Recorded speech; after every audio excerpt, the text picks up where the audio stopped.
Hi friends, నేను మీ భానుని. ఈరోజు మనం 10 మినిట్స్లో ఈజీగా ప్రిపేర్ చేసుకున్న ఒక ఇన్స్టెంట్ స్నాక్ చూద్దామండి. చాలా క్విక్గా ప్రిపేర్ చేసేసుకోవచ్చు అనమాట. అన్నీ కూడా ఇంట్లో ఉన్న ఐటమ్స్తోనే. అసలే రైనీ సీజన్ కాబట్టి ఈవినింగ్ ఏదైనా స్పైసీగా తినాలనిపించినప్పుడు ఇది క్విక్గా ప్రిపేర్ చేసేసుకోవచ్చు. పిల్లలు కూడా చాలా ఇష్టంగా తింటారండి. వీటిని చూస్తున్నారు కదా ఎంత క్రిస్పీగా ఉన్నాయో. మరి ఆలస్యం ఎందుకు వీడియోలోకి వెళ్ళిపోదాం. వెల్కమ్ టు తెలుగు రుచులు బై భాను. వీటిని చూస్తున్నారు కదా ఎంత కలర్ఫుల్గా ఉన్నాయో. టేస్ట్ కూడా సూపర్గా ఉన్నాయండి. మీకు ఖచ్చితంగా నచ్చుతుంది. కాకపోతే వీడియో స్టార్టింగ్ నుంచి ఎండింగ్ వరకు స్కిప్ చేయకుండా చూడండి ఫ్రెండ్స్. చాలా ఫాస్ట్గా చాలా క్విక్గా ప్రిపేర్ చేసేసుకోవచ్చు. మరి ప్రాసెస్లోకి వెళ్ళిపోదాం. ఈ విధంగా ప్యాన్ తీసేసుకొని దాంట్లో 1.5 కప్ వాటర్ యాడ్ చేసేసుకోవాలి. ఈ విధంగా 1.5 కప్ వాటర్ పోసుకొని దాంట్లో టేస్ట్కి సరిపడా సాల్ట్ కూడా యాడ్ చేసేసుకొని చక్కగా వాటర్ అన్నది మంచిగా బాయిల్ అవ్వాలి. అలా బాయిల్ అవుతున్నప్పుడు 1 కప్ బొంబాయి రవ్వ యాడ్ చేసుకోవాలన్నమాట. 1 కప్ బొంబాయి రవ్వకి 1.5 కప్ వాటర్ అయితే కరెక్ట్గా సరిపోతుంది మనకి. మెజర్మెంట్స్ అన్నవి ఈ విధంగా వేసేసుకోవాలి. బొంబాయి రవ్వని, అదే గోధుమ రవ్వ మనం ఉప్మా చేసుకుంటాం కదండి, ఆ రవ్వను వేసేసుకొని ఇలా మిక్స్ చేసేసుకోవాలి లంప్స్ లేకుండా. మనం వేసిన 1.5 కప్ వాటర్ ఈ రవ్వంతా కూడా చక్కగా పీల్ చేసుకొని అబ్జర్వ్ చేసేసుకుని దగ్గర పడిపోతుంది అనమాట. వితిన్ 2 మినిట్స్లోనే మనకు దగ్గరికి వచ్చేస్తుంది. ఆ టైంలో మనం కొంచెం స్పైసీనెస్ కోసం స్పైసెస్ని యాడ్ చేసేసుకోవాలి. అవి ఏంటంటే చిల్లీ ఫ్లేక్స్, అలాగే టేస్ట్కి సూపర్ మనకి ఫ్లేవర్ కోసం పుదీనా, కొత్తిమీర లీవ్స్ కూడా కొంచెం యాడ్ చేసేసుకున్నట్లయితే మంచి ఫ్లేవర్ అనేది వస్తుంది అనమాట. ఈ 3 కూడా యాడ్ చేసేసి మనం ఇలా దగ్గర పడిపోయిన తర్వాత చూసారా ఎంత దగ్గరకు వచ్చేసిందో. వాటర్ అన్నీ కూడా అబ్జర్వ్ చేసేసింది కాబట్టి ఇక స్టవ్ ఆఫ్ చేసి పక్కన పెట్టేసుకోవాలి. అది కొంచెం చల్లారనివ్వాలన్నమాట. ఈ లోపల ఈ విధంగా ఉడకబెట్టుకున్న ఆలూస్ తీసుకోవాలి. ఒక 4 ఉడకబెట్టుకున్న మీడియం సైజ్ ఆలూలు అయితే కరెక్ట్గా సరిపోతాయండి 1 కప్పు బొంబాయి రవ్వకి. ఈ విధంగా 4 ఉడకబెట్టుకున్న బంగాళదుంపల్ని తీసుకొని స్మాష్ చేసేసుకోవాలి. దాంట్లో స్పైసెస్ కొంచెం యాడ్ చేసుకున్నట్లయితే మనకు స్పైసీగా ఉంటాయి అన్నమాట. దీంట్లో కొంచెం పసుపు, అలానే కారం, చాట్ మసాలా 3 కూడా యాడ్ చేసి స్మాష్ చేసుకొని పక్కన పెట్టేసుకోవాలి. ఈ విధంగా చల్లారిన గోధుమ రవ్వ ఉంది కదా, దాంట్లో ఆ మిశ్రమంలో ఈ బంగాళదుంప మిశ్రమం కూడా యాడ్ చేసేసి చక్కగా మిక్స్ చేసేసుకోవాలన్నమాట. మనం చపాతీ పిండి ఎలా అయితే మిక్స్ చేసుకుంటామో అలా కొంచెం ఎక్కువసేపే మిక్స్ చేసేసుకోవాలి. మనం మెత్తగా ఒక స్మూత్ డౌ అనేది ప్రిపేర్ చేసేసుకోవాలన్నమాట. మనం మంచిగా కొంచెం ఎలా అంటే చపాతీ పిండికి ఎలా మిక్స్ చేసుకుంటాం ఎక్కువసేపు కొంచెం అలా కలుపుకుంటే కనుక మనకి క్రాక్స్ రాకుండా విడిపోకుండా ఉంటాయి అన్నమాట. ఆయిల్లో వేసినప్పుడు మనం బైండింగ్ కోసం ఒక 2 టేబుల్ స్పూన్స్, ఎక్కువ వేయొద్దండి, 2 టేబుల్ స్పూన్స్ బియ్యపిండి యాడ్ చేసేసుకొని మళ్ళీ మనం ఒకసారి మిక్స్ చేసేసుకొని పక్కన పెట్టేసుకోవడమే. చాలా క్విక్గా ప్రిపేర్ అయిపోతుందండి. టేస్ట్ అయితే సూపర్గా ఉంటుంది. మీకు ఒకసారి ట్రై చేయండి ఫ్రెండ్స్, మీరే చెప్తారు చాలా బాగుందని. అంత టేస్టీగా ఉంటాయి అన్నమాట.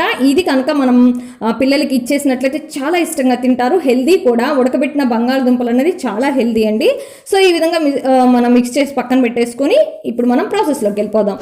ఇలా కొంచెం కొంచెంగా తీసుకొని రోల్ చేసుకోవాలి. రోల్ చేసుకొని చూపిస్తున్నాను చూడండి. ఇలా మనం ఒక షేప్ అన్నది ఇచ్చేసుకోవాలన్నమాట. రోల్ చేసుకుంటూ కొంచెం సిలిండ్రికల్ షేప్లో ఒక షేప్ ఇచ్చేసుకొని అన్నీ కూడా 1 ఇంచ్ గ్యాప్తో ఈక్వల్గా కట్ చేసేసుకోవాలన్నమాట.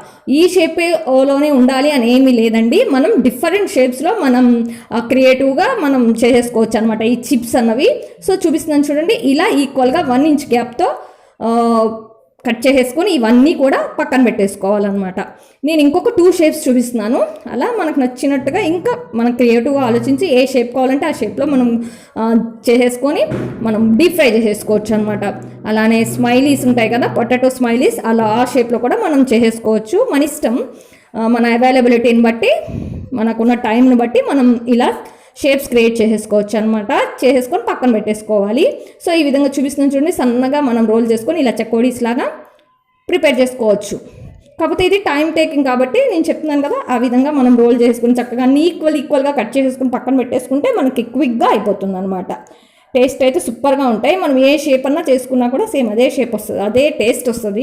బయట అంతా కూడా క్రిస్పీగా, లోపలంతా సాఫ్ట్గా బాగుంటుంది అనమాట. ఉడకబెట్టిన బంగాళదుంపలు కాబట్టి లోపలంతా కూడా సాఫ్ట్గా, బయట అంతా క్రిస్పీగా ఉంటుంది. మనం వేసిన స్పైసెస్ మూలంగా స్పైసీగా టేస్ట్ అయితే సూపర్గా ఉంటుందండి. మీరు ఒకసారి ట్రై చేసి నాకు కామెంట్ సెక్షన్లో ఎలా ఉందో చెప్పడం మాత్రం మర్చిపోవద్దు. చూపిస్తున్నాను కదా, ఇది ఒక షేప్ అనమాట. ఈ షేప్లో కూడా మనం ఫ్రెంచ్ ఫ్రైస్ ఎలా ప్రిపేర్ చేసుకుంటాం పొటాటోస్, అలా వస్తుంది అనమాట డీప్ ఫ్రై అయిన తర్వాత. ఆ విధంగా మనం స్ట్రైట్గా ఈక్వల్గా కట్ చేసేసుకొని పక్కన పెట్టేసుకోవచ్చు. చూస్తున్నాను కదా, ఈ విధంగా నేను అన్ని పక్కన పెట్టేసుకున్నాను. ఇలా చేసుకున్న వాటిని మనం ఒక బౌల్లో పెట్టేసుకొని చక్కగా డీప్ ఫ్రిడ్జ్లో పెట్టేసుకొని పిల్లలు ఎప్పుడు అడిగితే అప్పుడు మనం ఈవినింగ్ స్నాక్గా డీప్ ఫ్రై చేసేసి ఇచ్చేయచ్చు అనమాట. ఇలా 15 days వరకు మనం స్టోర్ చేసుకోవచ్చు ఫ్రిడ్జ్లో, ఏమీ అవ్వదు. మనం ఎప్పుడు కావాలంటే అప్పుడు తీసేసుకొని డీప్ ఫ్రై చేసుకొని పిల్లలకి ఇచ్చేసినట్లయితే మంచిగా ఎంజాయ్ చేస్తారు ఈ రైనీ సీజన్లో. ఇలా మనకి ఎన్ని కావాలో అన్ని ప్రిపేర్ చేసి పక్కన పెట్టేసుకొని ఆయిల్ పెట్టేసుకోవాలి స్టవ్ మీద. డీప్ ఫ్రై అయిన మనకి డీప్ ఫ్రైకి సరిపడా ఆయిల్ యాడ్ చేసేసుకొని ఆయిల్ అనేది బాగా మరిగిన తర్వాత ఈ విధంగా 1 by 1 యాడ్ చేసేసుకోవాలి. ఆయిల్ అనేది అస్సలు పీల్చవండి, ఎందుకంటే బొంబాయి రవ్వ కూడా ఉడికిపోయింది, అలానే బంగాళదుంపలు కూడా ఉడికిపోయినాయి కాబట్టి చక్కగా మనకి ఆయిల్ అనేది పీల్చవు. సో ఈ విధంగా మనం 1 by 1 యాడ్ చేసేసుకొని డీప్ ఫ్రై చేసేసుకోవాలి. ఆయిల్ అనేది బాగా హీట్గా ఉన్నప్పుడు వేయాలి, కానీ డీప్ ఫ్రై చేసేటప్పుడు మాత్రం మీడియం ఫ్లేమ్లో పెట్టుకొని ఫ్రై చేసుకున్నట్లయితే చక్కగా క్రంచీగా వస్తాయి అన్నమాట. ఇలా మనం అన్నీ కూడా చక్కగా వేసేసుకొని గోల్డ్ కలర్లో వచ్చే వరకు ఫ్రై చేసుకోవాలి.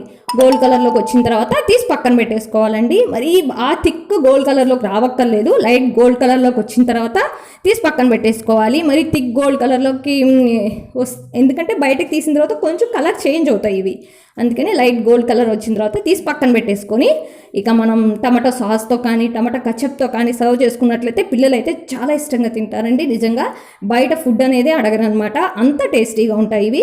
ఒకసారి మీరు ట్రై చేయండి ఫ్రెండ్స్, ట్రై చేసి కామెంట్ సెక్షన్లో చెప్పండి. మీరు ట్రై చేస్తే కనుక ఖచ్చితంగా మీకు సూపర్గా నచ్చుతాయి అన్నమాట. మనం నిజంగా చెప్తున్నా, ట్రై చేయాల్సిన స్నాక్ ఐటమ్ అని చెప్తున్నానండి. అన్నీ కూడా ఇంట్లో ఉన్న ఐటమ్సే కాబట్టి పిల్లలు చాలా ఇష్టంగా తింటారు, మంచిగా ఎంజాయ్ చేస్తారు.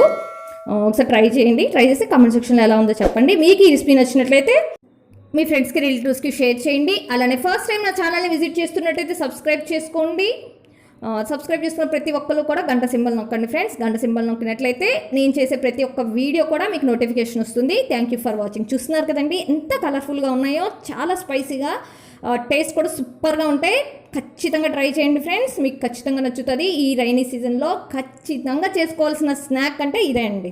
చూస్తున్నారు కదా, ఇలా టమాటా కచప్తో కానీ టమాటా సాస్తో కానీ టేస్ట్ చేయండి, మీరు మర్చిపోలేరు అనమాట. టేస్ట్ అనేది అంతా బాగుంటుంది, లోపలంతా కూడా సాఫ్ట్గా ఉంటుంది, బయట అంతా క్రిస్పీగా ఉంటుంది. ఇది కూడా మైదా పిండి కూడా కాదు కాబట్టి టేస్టీ అండ్ హెల్దీ అని చెప్పచ్చు. ట్రై చేసి కామెంట్ సెక్షన్లో కామెంట్ చేయడం మాత్రం మర్చిపోవద్దు.